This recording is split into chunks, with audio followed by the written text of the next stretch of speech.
Welcome to intellectuals Avenue. आज हम William Blake की जिस पोइम को डिस्कस करेंगे उसका टॉपिक है द लिटिल ब्लैक बॉय, यानी एक छोटा स्याह रंगत वाला या स्याह फाम लड़का। ये पोइम सॉन्ग्स ऑफ इनोसेंस में 1789 में पब्लिश हुई और ये 7 क्वार्ट्रेन्स पर कंसिस्टेड है। क्वार्ट्रेन 4 लाइंस पर कंसिस्टेड स्टेंजा को कहते हैं। तो 7 क्वार्ट्रेन्स पर कंसिस्टेड होने की वजह से इस पोइम की टोटल लाइंस की स्ट्रेंथ है 28। फर्स्ट क्वार्ट्रेन में पोइट कहता है माय मदर, मेरी माँ ने, यानी अब वो जो एक स्याह फाम बच्चा है वो ये बात बता रहा है कि माय मदर, मेरी माँ ने, बोर मी, मुझे जन्म दिया, इन द साउदर्न वाइल्ड, जनूब के जंगलात में, यानी इसका मतलब है अफ्रीकन कंट्रीज़ में। वो कहता है कि मेरी माँ ने मुझे जनूबी जंगलात में यानी अफ्रीका के ममालिक में जन्म दिया। एंड आई एम ब्लैक, और मेरी रंगत स्याह है, बट मगर, ओ ए लोगो माई सोल इज़ वाइट, लेकिन मेरी रूह की रंगत सफ़ेद है, यानी मेरी रूह प्योर है, खालिस है। White as an angel is the English child, लेकिन इसके ब्रक्स जो इंग्लैंड में रहने वाला बच्चा है वो एक फ़रिश्ते की मानिंद सफ़ेद है।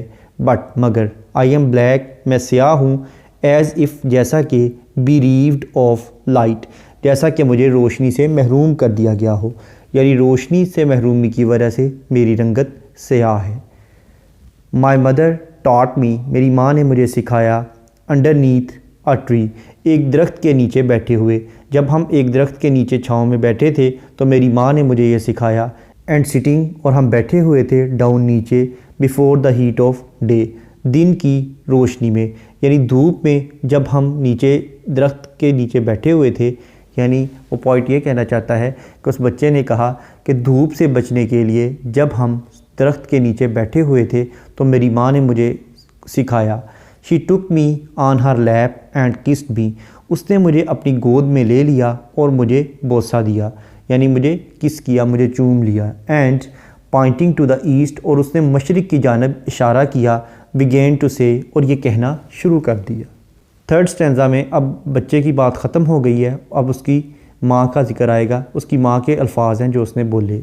बच्चे की माँ ने कहा, look on the rising sun, इस तलू होते हुए सूरज को देखो, देयर गॉड डज लिव, वहाँ खुदा रहता है, एंड गिव्स हिज लाइट, और सूरज की शक्ल में अपनी रोशनी हम तक पहुँचाता है, and gives his heat away, और ये सूरज अपनी रोशनी हम तक पहुंचाता है और अपनी हरारत भी दूर हम तक पहुंचाता है।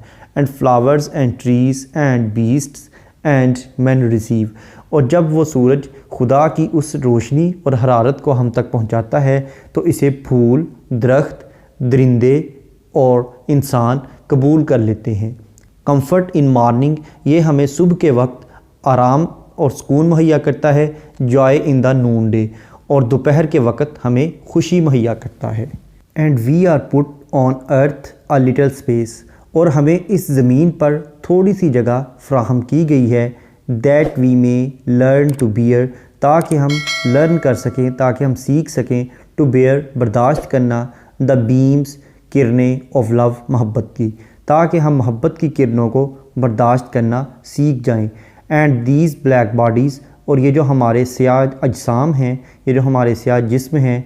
And this sun burned face, और सूरज की धूप की वजह से जो हमारे चेहरे जलकर स्याह हो गए हैं। इज़ बट अ क्लाउड, ये तो महज एक बादल की मानंद है। एंड लाइक अ शेरी ग्रव, और ये एक सायादार दरख्तों के झुंड की मानंद है। हमारे तारीक स्याह चेहरे जो हैं ये धूप की वजह से जलकर राख हो गए हैं, और ये महज बादलों या सायादार दरख्तों के झुंड की मानंद है। फार, चूँकि when our souls have learn the heat to bear, जब हमारी रूहें धूप और हरारत को बर्दाश्त करना सीख जाएंगी, द क्लाउड विल वैनिश, तो ये बादल ख़त्म हो जाएगा। We shall hear his voice, तो हम खुदा की आवाज़ को सुन सकेंगे। हिज से मुराद है यानी गॉड, तो हम खुदा की आवाज़ को सुन सकेंगे। यानी अगर हम खुदा की आवाज़ को नहीं सुन रहे तो इसमें हायल सिर्फ़ हमारा जिस्म है, जिसकी मिसाल एक बादल की सी है। जब ये बादल हट जाएगा, यानी हमारा जिस्म ख़त्म हो जाएगा, हम मर जाएंगे और हमारी रूह हमारे जिस्म से आज़ाद होकर ऊपर चली जाएगी, तो फिर हमारी रूह खुदा से हम कलाम होगी और वो खुदा की आवाज़ को, खुदा की बातों को सुनेगी।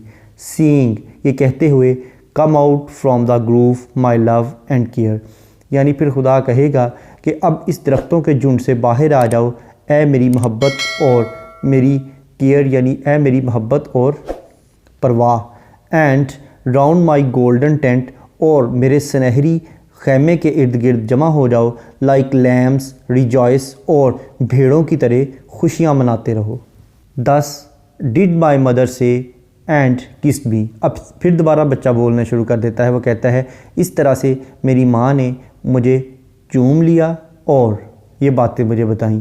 एंड दस आई से टू लिटिल इंग्लिश बॉय, और यही बातें फिर मैंने उस इंग्लैंड में रहने वाले सफ़ेद फार्म बच्चे को बता दी। When I from black and he from white cloud free, कि जब मैं स्याह बादल से यानी स्याह जिस्म से आज़ाद हो जाऊंगा और वो सफ़ेद बादल यानी सफ़ेद जिस्म से आज़ाद हो जाएगा, यानी जब हमारी रूहें, हम दोनों की रूहें हमारे दोनों के अजसाम से अलग हो जाएंगी। And round the tent of God like lambs we joy, तो उस वक़्त हम खुदा के खैमे के इर्द गिर्द भेड़ों की तरह खुशियाँ मनाएंगे, यानी बिल्कुल बेपरवाह हो जाएंगे, हमें किसी किस्म की कोई परेशानी नहीं होगी, कोई ऊंच नीच नहीं होगी। I'll shade him from the heat till he can bear, जब तक वो धूप को बर्दाश्त करने के काबिल नहीं हो जाता, वो इस हरारत को बर्दाश्त करने के काबिल नहीं हो जाता, यानी ही से मुराद है वो जो इंग्लिश बॉय है, यानी जो सफ़ेद फार्म लड़का है। वो कहता है कि जब तक सफ़ेद फार्म लड़का धूप और हरारत को बर्दाश्त करने के काबिल नहीं हो जाता, मैं उसको साया दूंगा, यानी मैं उस पर साइबां की तरह छा जाऊंगा। To lean in joy upon our father's knee, ताकि फिर हम खुशी के आलम में अपने फादर यानी खुदा के सामने घुटने टेक कर झुक सकें। एंड देन, और फिर आइल स्टैंड, मैं खड़ा हो जाऊंगा। And stroke his silver hair, और मैं उसके चांदी नुमा सफ़ेद बालों को छू कर देखूँगा। एंड बी लाइक हिम, और फिर मैं भी उसी की तरह का हो जाऊँगा, यानी मैं भी सफ़ेद हो जाऊँगा। And he will then love me, और फिर वो मुझसे मोहब्बत करने लग जाएगा, यानी वो जो सफ़ेद फार्म लड़का है, जब हम दोनों खुदा के हुजूर पेश होंगे, उसके आगे झुकेंगे, तो तब हम सब बराबर हो जाएंगे। मैं उस जैसा हो जाऊंगा, वो मेरे जैसा हो जाएगा, यानी हम दोनों वाइट हो जाएंगे। फिर वो मुझसे नफ़रत नहीं करेगा, बल्कि वो भी मुझसे मोहब्बत करना शुरू कर देगा। इस पोइम का इंट्रोडक्शन, ग्लॉसरी, ट्रांसलेशन और एक्सप्लेनेशन को देखने के बाद अब हम आते हैं इस पोइम में यूज़ होने वाली फिगर्स ऑफ स्पीच की जानिब। सबसे पहले हम देखेंगे राइम स्कीम।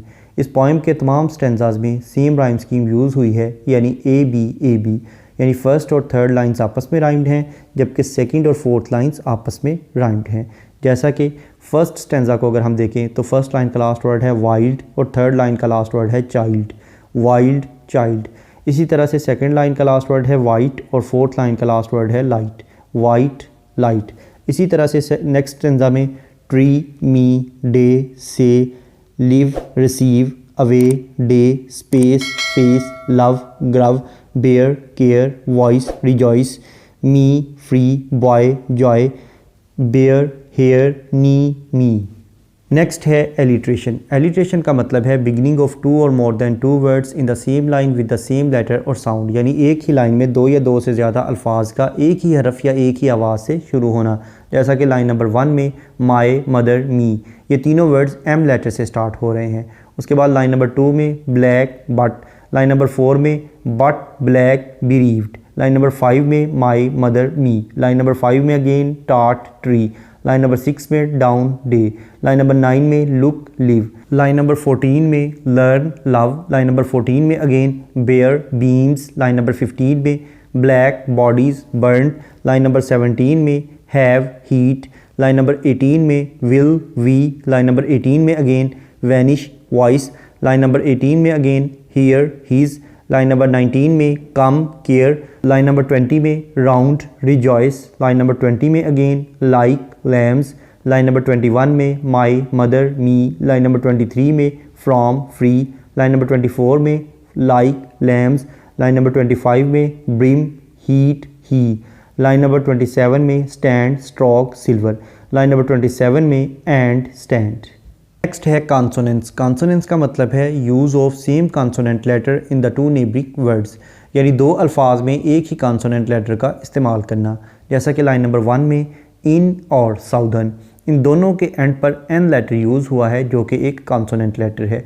उसके बाद लाइन नंबर 4 में बट लाइट, लाइन नंबर 4 में again if of, line number 7 में एंड किस्ड, लाइन नंबर 9 में ऑन सन, लाइन नंबर 10 में लाइट हीट, लाइन नंबर 11 में फ्लावर्स ट्रीज़, लाइन नंबर 12 में इन नून, लाइन नंबर 12 में again Joy day, line number 16 में cloud and, line number 17 में फार our bear, line number 18 में will shell, line number 20 में and round, line number 21 में did and kissed, line number 22 में से boy, line number 23 में and cloud, line number 24 में and round guard, line number 25 में him from, line number 26 में lean in upon, line number 27 में silver hair, line number 27 में again and stand.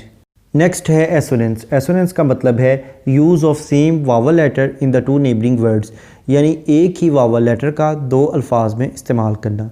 जैसा कि लाइन नंबर 2 में एंड एम ब्लैक, इन तीनों वर्ड्स में ए लेटर यूज़ हुआ है जो कि एक वावल है। उसके बाद लाइन नंबर 3 में एज एन, लाइन नंबर 3 में again white child, line number 4 में am black as, line number 7 में शी मी, लाइन नंबर 10 में गिव्स हिज, लाइन नंबर 13 में एंड आर, लाइन नंबर 14 में learn bear beams, line number 15 में sun burnt, line number 17 में learn heat bear, line number 18 में will vanish his, line number 19 में come love, line number 19 में again grove from, line number 20 में and lamps, line number 23 में black and, line number 24 में and lamps, line number 25 में heat bear, line number 25 में him till, line number 27 में and stand, line number 27 में again his silver, line number 28 में him will.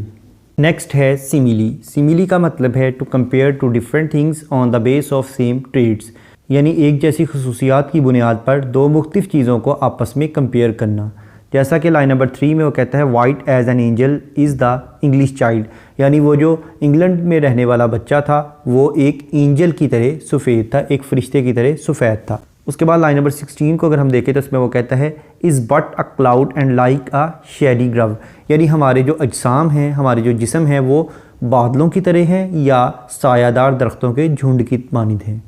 Next है onomatopoeia. Onomatopoeia का मतलब है ऐसे वर्ड्स का यूज़ करना जो कि हमारी सेंस ऑफ हेयरिंग को अपील करते हों। जैसा कि लाइन नंबर 18 में वो कहता है the cloud will vanish we shall hear his voice, यानी जब ये बादल हट जाएंगे, हम अपने जिस्मों से आज़ाद हो जाएंगे तो हम खुदा की आवाज़ को सुनेंगे। नेक्स्ट है एलुयन। एलुयन का मतलब है रेफरेंस या हवाला। जैसा कि लाइन नंबर 20 में और 24 में उसने लैम्प्स का वर्ड यूज़ किया है। लाइन नंबर 20 में वो कहता है and round my golden tent like lamps rejoice, यानी मेरे खैमे के इर्द गिर्द, मेरे सुनहरी खैमे के इर्द गिर्द भेड़ की तरह खुशी मनाओ। और लाइन नंबर 24 में वो कहता है and round the tent of God like lamps we joy, और खुदा के खैमे के इर्द गिर्द हम खुशियाँ मनाएंगे। यहाँ जो लैम्प का वर्ड यूज़ किया गया है ये एक बिब्लिकल एलुयन है, यानी क्रिश्चियनिटी में, बाइबल में जीसस क्राइस्ट के लिए लैम्प का वर्ड यूज़ किया गया है। नेक्स्ट है मेटाफर। मेटाफर का मतलब है किसी चीज़ को किसी क्वालिटी की बेस पर उससे बेटर या वर्स चीज़ डिक्लेयर करना। जैसा कि लाइन नंबर 23 में वो कहता है when I from black and he from white cloud free, यानी यहाँ पर उसने ब्लैक क्लाउड और वाइट क्लाउड का ये वर्ड यूज़ किया है जिससे मुराद उनके बॉडीज़ हैं, उनके अजसाम हैं, उनके जिस्म हैं। नेक्स्ट है थीम। अगर हम इस पोइम के थीम को देखें तो इसमें हमें इक्वालिटी का थीम मिलता है कि हमें तमाम इंसानों को बराबर और मसावी हुकूक देने चाहिए। Thank you for attending this lecture.